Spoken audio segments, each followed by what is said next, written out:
नमस्कार। जब सिनेमाई भव्यता की बात आती है, तो एक ही नाम हमारे मस्तिष्क में गूंजता है, एस राजामौली। बाहुबली और आरआरआर के बाद राजामौली सर ने एक बार फिर दुनिया को चौंका दिया है। जिस फिल्म को हम सब SSMB 29 के नाम से जानते थे, उसका नाम अब है वाराणसी। लेकिन इस टाइटल में ऐसा क्या खास है? ये सिर्फ एक शहर का नाम नहीं, बल्कि समय और काल का एक प्रतीक है। यह कहानी अलग-अलग युगों, अलग-अलग स्थानों को जोड़ती है और इस पूरे विशाल कैनवास को बांधने का काम करती है हमारी आध्यात्मिक राजधानी, काशी यानी वाराणसी। यह फिल्म साबित करती है कि राजामौली का विजन सिर्फ भारतीय सिनेमा तक सीमित नहीं है। यह टाइम ट्रेवल और माइथोलॉजी का ग्लोबल महासंगम है। फिल्म के टीजर की शुरुआत, जैसा कि राजामौली की फिल्मों में होता है, एक भव्य प्राचीन दृश्य से होती है। पवित्र अग्नि और उल्कापिंड, कॉस्मिक इवेंट। सबसे पहले हमें वाराणसी नगरी की दिव्य झलक देखने को मिलती है।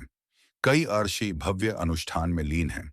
यह दृश्य हमें सीधे 512 ईस्वी 512 CE के कालखंड में ले जाता है, जहां एक महान हवन हो रहा है।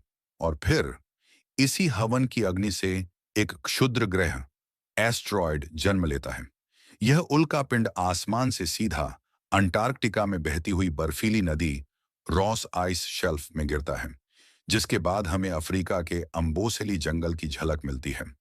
यह दृश्य संकेत देता है कि फिल्म की कहानी सिर्फ भारत नहीं, बल्कि पूरे विश्व की यात्रा करेगी, जैसा कि इसके पुराने नाम ग्लोबट्रॉटर में भी छिपा था।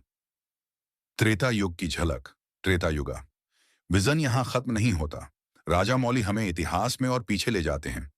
त्रेता युग 7200 ईसा पूर्व 7200 BCE के लंका नगरम में हम देखते हैं कि पृथ्वीराज सुकुमारन का किरदार कुंभा, जो फिल्म का मुख्य खलनायक है, एक रथ पर महेश बाबू के किरदार रुद्र का पीछा कर रहा है।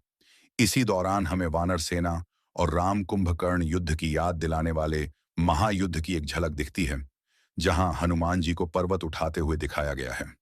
देवता और महानायक, गॉड्स एंड प्रोटैगनिस्ट्स।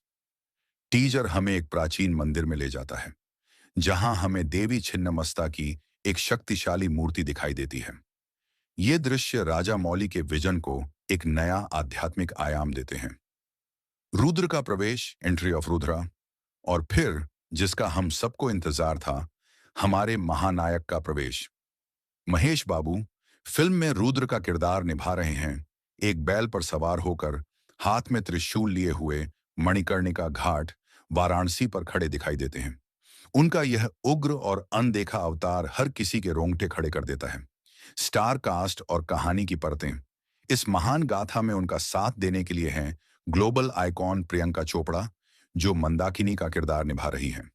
वहीं पृथ्वीराज सुकुमारन फिल्म में कुंभ के रूप में एक मजबूत और खूंखार विलेन बनकर सामने आए हैं। यह त्रयी ही इस महाकाव्य को आगे बढ़ाएगी। यह टीजर सिर्फ दृश्यों का संकलन नहीं है, यह एक वादा है। एक ऐसी फिल्म का वादा जिसमें प्राचीन भारतीय पौराणिक कथाएं, आधुनिक साइंस फिक्शन और जबरदस्त VFX का इस्तेमाल किया गया है।